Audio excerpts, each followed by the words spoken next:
따라서 중풍병자의 치유. 오늘은 예수님께서 중풍병에 걸렸던 사람을 치유하는 말씀인데, 중풍병도 여러분이 이렇게 보시면 상태에 따라서 중한 사람도 있고 좀 덜 중한 사람도 있고, 움직일 수 있는 사람도 있고 전혀 못 움직이는 사람도 있는데, 오늘 이 중풍병자는 대단히 좀 심각한 중증 장애를 가지고 있는 사람이었다라고 하는 것을 알 수가 있습니다. 왜냐하면 제 발로 예수님께 온 게 아니고 침상에 누인 채 친구들이 이렇게 데리고 왔기 때문에 몸을 이렇게 움직이기가 참 어려운 그런 상태에 있는 사람. 그리고 또 예수님께 왔는데 사람들이 얼마나 많이 모였던지 그 예수님께 접근도 쉽지 않아서 지붕을 뜯고 예수님을 달아내렸다. 예수님께서 그 침상째 그냥 달아내리는, 우리가 연상을 해보면 참 친구들도 대단한 사람이지만 그 남의 집 지붕을 뚫고 침상째 달아내리면 나중에 수습을 어떻게 하려고. 어쨌든 그런 광경이 이렇게 연상되는 참 놀라운 광경인데, 우리 주님께서 이 중풍병자에 대해서 세 가지 말씀을 하셨습니다. 첫 번째는 믿음을 보시고, 예수님이 중풍병자를 이렇게 보시고 그들의 믿음을 봤다고. 이 친구들의 믿음을 보시고 이 중풍병자를 낫게 하셨다. 우리가 이 중풍병자가 왔는데 사실은 그 친구들의 믿음이 대단한 믿음을 가지고 있었죠. 그래서 그들의 믿음을 보시고, 예수님이 중풍병자를 일으키셨는데 뭘 봤냐? 그 친구들의 믿음을 봤다. 그 얘기인 겁니다. 아주 친구를 잘 뒀어요. 믿음이 좋은 친구를 두면 믿음이 올라갑니다. 그런데 믿음이 없는 친구를 만나면 믿음이 떨어집니다. 우리는 이 간단한 그 진리를 이렇게 간과할 때가 있어요. 믿는 사람들이 그 불신자도 만날 수 있고 믿는 사람도 만날 수 있는데, 불신자를 만날 때는 제가 얘기하잖아요. 늘 각별히 조심을 하지 않으면 금방 우리가 불신자화, 어쩌면 그렇게 빨리 불신자가 되는지 몰라요. 동창회 나갈 때 조심하셔야 됩니다.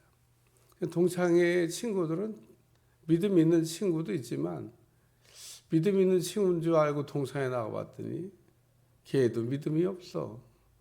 그냥 같이 믿음 없는 사람들 쪽으로 이렇게 가는 겁니다. 근데 오늘 믿음 있는 사람들을 우리가 만나면, 그것도 믿음이 좋은 사람들을 만나면 자기도 모르게 믿음이 이렇게 올라가게 되어 있습니다. 이거를 좀 전문용어로 얘기하면 영적 전이 현상이라고 그래요. 우리가 믿음 있는 사람과 같이 이렇게 있으면 그 영적인 능력이 막 흘러가네요. 흘러가고 흘러오고. 그냥 가만히 있어도 흘러갑니다. 그러니까 이게 좋은 것도 흘러다니고 나쁜 것도 흘러다니고. 그러니까 우리는 왜 믿음의 사람들과의 교제를 해야 되냐? 믿음의 사람들과 우리가 만날 때 나도 모르는 사이에 그 거룩해지고, 나도 모르는 사이에 능력을 힘입게 되고, 나도 모르게 그 하나님의 역사가 일어납니다. 불 붙인다고도 얘기해요. 불 붙인다. 뜨거운 불에다가 젖은 장작을 갖다 불 붙이려고. 젖은 장작은 만 가지고 이렇게 불을 붙이려면 불이 안 붙어. 막 뜨거운 저기 젖은 장작 하나 딱 넣으면 말려가면서 부지직 말려가면서 그냥 조금 있다 보면 활활 막 타오르는 불덩이가 됩니다. 근데 이렇게 한번 이렇게 꺼내봐요. 이렇게. 그러면은 그 안에서는 뜨거웠는데 이렇게 꺼내놓으면 이게 또 불이 꺼지네. 그래서 우리는 왜 믿음의 사람들과 같이 있어야 되냐? 그 같이 이렇게 연합할 때 활활 타는 겁니다. 여기 그들의 믿음을 보시고 이 중풍병자의 믿음을 보셨다고 말씀한 게 아니고 침상째 달아내린 그 데리고 온 것도 대단한 믿음이지만 달아내린 건 더 대단한 믿음이고, 그래서 예수님이 그들의 믿음을 보시고 말씀을 하셨어요. 믿음이 안 보였으면 아무 말씀도 안 하실 텐데 믿음을 보시고 두 번째 하신 말씀이 뭐냐면 죄 사함을 받았다. 이 사람의 중풍병을 낫게 하기 위해서는 죄의 문제를 해결해야 된다는 겁니다. 우리는 하나님의 교회에 나와서 다른 거는 몰라도 뭐 해결해야 될 게 많죠. 하나님의 교회에 나와서 다른 해결할 게 많은데 다른 건 몰라도 죄의 문제만은 해결을 받아야 됩니다. 사실 죄의 문제를 해결하려고 그러면 뭐 어렵지 않은 일인데 사람들은 그 어렵지 않은 문제를 어렵게 만들어요. 그러니까 해결을 안 하고 집사도 되고 권사도 되고 여러분 장로도 될 수 있습니다. 이거 어떻게 된 거야? 그러니까 죄의 문제를 해결 안 하고 직분을 장로까지도 심지어는 될 수가 있습니다. 심각한 문제가 생기는 거죠. 차라리 그냥 평신도로 살면 그나마 날 수도 있는데 왜 올라가야 되니까 신앙생활. 오늘 우리는 직분에 상관없이 믿음의 연수와 상관없이 하나님의 교회에 나온 거는 죄를 해결하려고 나온 겁니다. 이게 일단 해결 안 되면 그 다음 문제는 아무것도 해결이 안 돼요. 오늘은 죄의 문제가 해결됐나? 예수님이 십자가의 대속을 내가 믿고 있나? 내가 해결하든지 아니면 예수님이 해결한 걸 믿든지 둘 중에 하나인데 그 둘 중에 하나인데 다른 방법은 없어요. 우리가 내가 지은 내 안에 있는 이 죄의 문제를 우리 뭐 죄라고 그러면 또 자꾸 자범죄를 생각하는데 원죄를 얘기하는 겁니다. 근원적인 죄, 하나님을 믿지 않는 죄를 우리가 원죄라고 하는데 하나님을 믿지 않는 죄의 문제를 반드시 해결해야 된다는 겁니다. 오늘 우리는 이렇게 해결 안 하고 시간이 오래 가다 보면 사람들이 이제 착각을 이렇게 합니다. 해결됐을 거라고. 해결 안 됩니다. 반드시 해결을 해야 되는 겁니다. 내가 해결하든지 아니면 예수님의 해결해 주신 방법을 믿든지 둘 중에 하나인데 오늘 우리는 우리 스스로 하려면 죽어야 되는데 내가 죽을 수는 없으니까 예수님이 대신 죽은 거를 받아들이고 또 믿고 또 그 예수님의 십자가의 대속을 심입어 죄를 해결하는 게 근본 문제를 해결하는 겁니다. 예수님을 믿는데도 갖가지 문제가 막 어느 정도 문제가 일어나야죠. 정말 감당할 수 없는 문제가 일어나는 분들, 저는 죄의 문제가 해결이 안 돼서 죄의 문제가 해결되면 마귀는 저절로 떨어집니다. 마귀는 언제나 죄를 그 발판으로 해서 기생하는 것들이기 때문에 우리에게서 죄가 해결되면 마귀는 떨어뜨리려고 안 해도 저절로 떨어집니다. 그 떼려고 그러면 정말 어려워요. 가끔 이렇게 강력 본드로 뭘 딱 붙여놨는데 떼려고 그러면요 진짜 안 떨어져요. 그럴 때 요즘 본드 제거제 이렇게 뿌려놓고 불려야 되니까 좀 냅둬. 그리고 이렇게 한참 뒀다가 쫙 밀으면요 세상에 그냥 쑥 떨어집니다. 뭐 이런 게 다 있어. 어떤 때는 막 딱 붙어 있는데 또 그 기름 같은 거 있어요. 그거 착 뿌려놓고 착 하면은 뚝 떨어집니다.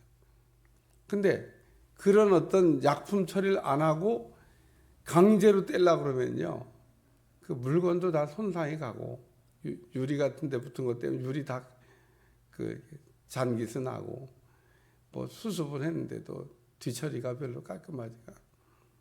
근데 그 화학제를 착 뿌려놓고 착 아주 깨끗하게. 그러니까 우리가 오늘 주님이 이 중풍병자에게서 내 죄 사함을 받았느니라. 그래서 중풍병자의 문제가 이 죄로 인해서 발생됐다는 얘기를 지금 하고 있는 겁니다. 근데 이거는 우리 예수님만 할 수 있는 일입니다. 아무도 죄의 문제를 해결해 줄 사람이 없습니다. 사람 잘 찾아온 거죠. 오늘 중풍병자가 누워있는데 죄 때문에 그러니까 이 사람은 죄 많이 진 사람이에요. 죄. 하나님에 대해서 얼마나 불신이 그 뼛속 깊이 사무쳤는지. 가끔 만나면 그런 분들 있잖아요. 하나님 안 믿는다고 그러고. 뭐 하나님 안 믿으면 뭐 누가 손해인데, 자기가 손해인데. 이 중풍병자는 근본적으로 불신앙적인 체질을 갖고 있는 사람인데, 그래도 주변에 믿음 좋은 친구들 덕분에 죄의 문제를 해결한 겁니다. 오늘 우리 주변에 스스로 죄의 문제를 해결하지 못해서 막 갈등하고 고민하고 있는 사람입니다. 우리가 믿음 있는 사람이 해야 될 일이 뭐냐? 도와주는 겁니다. 죄 사함의 문제가 해결돼요. 뭐 어떤 이단들처럼 막 구원받았냐? 뭐 이런 건 물어볼 수 없지만, 그 죄 사함의 확신, 정말 예수님의 십자가의 대속으로 내 죄가 해결됐다고 하는 게 믿어지면 그런 사람은 시간 문제입니다. 사실 여리고성이 무너지듯이 그 와르르. 그리고 그거보다 더 큰 은혜가 어디 있어요? 야, 진짜 감격이죠. 죄의 문제가. 그러니까 이 서기관과 바리새인들이 신성모독한다고. 오직 하나님 외에 누가 능히 죄를 사하겠냐. 예수님께서 그 생각을 아시고 대답하여 너희 마음에 무슨 생각? 24절 인자가 땅에서 죄 사하는 권세가 있는 줄을 너희로 알게 하리라. 왜 이 사람의 죄의 문제를 들춰내냐면 예수님께서 죄를 사하는 권세가 있다고 하는 것을 알게 하시려고, 그러니까 예수님 자신을 계시하신 겁니다. 나는 죄를 이렇게 사해 주기 위해서 왔다. 죄의 문제를 해결해 주기 위해서 왔다. 예수님이 메시아로 왔다고 하는 그런 말씀이죠. 세 번째는 일어나 걸어가라고 하는 말입니다. 예수님께서 이 중풍병자에게 일어나 걸어가라. 죄 사하는 것과 일어나 보셨어요. 어느 게 더 쉽겠느냐. 일어나 걸어가라고 하는 말이 훨씬 더 쉬운 거란 겁니다. 우리 주님이 그냥 일어나 걸어가라 그랬으면은 그냥 아주 박수 쳤을 것 같아요. 야, 참 중풍병자도 낫게 한다. 근데 이 사람은 그렇게 낫고 돌아가면 다시 또 중풍병에 걸려올 가능성이 있습니다. 재발한다 그런 얘기입니다. 병은 낫고 난 다음에 재발을 안 해야 되잖아요. 가끔 이게 저도 치유 사역을 하다 보면 재발에서 오는 사람, 재발 고쳐줬는데 도로 재발에서 왔네. 근본 문제가 해결이 안 돼서 그런 겁니다. 그러니까 오늘 우리가 믿음으로 고침받았으면 계속 믿어야 되는데 가다가 헛소리를 하는 거예요. 날 때 돼서 낫지 하나님이 고쳐주셨나. 영광을 하나님께 안 돌리고 그냥 날 때 돼서 낫다고. 그렇죠. 뭐 날 때 돼서 날 수도 있겠죠. 그동안 내가 이 약도 먹고 저 약도 먹고 여기도 가고 저기도 가고 다 그랬는데 그래서 날 때가 돼서 낫지 뭐 내가 기도받고 났나. 가다가 톡 다시 걸리는 겁니다. 그러면 또 이제 그래요. 목사님 기대도 소용없어. 그때만 나는 것 같았는데 뭐 도로 그냥 원상된.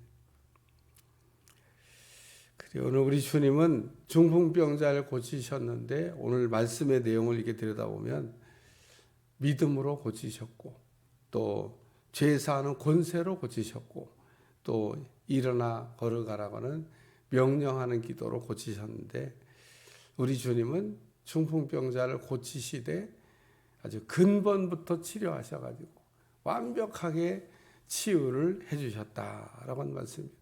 오늘 우리 인생의 문제를 치료하시되 깔끔하게 치료하는 여러분들이 꼭 되시기를 축원합니다.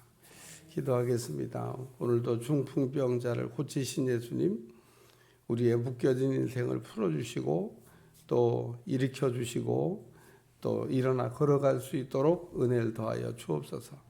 우리 인생의 근본적인 문제를 해결해 주시기를 원합니다. 죄의 문제가 해결되게 하여 주옵소서.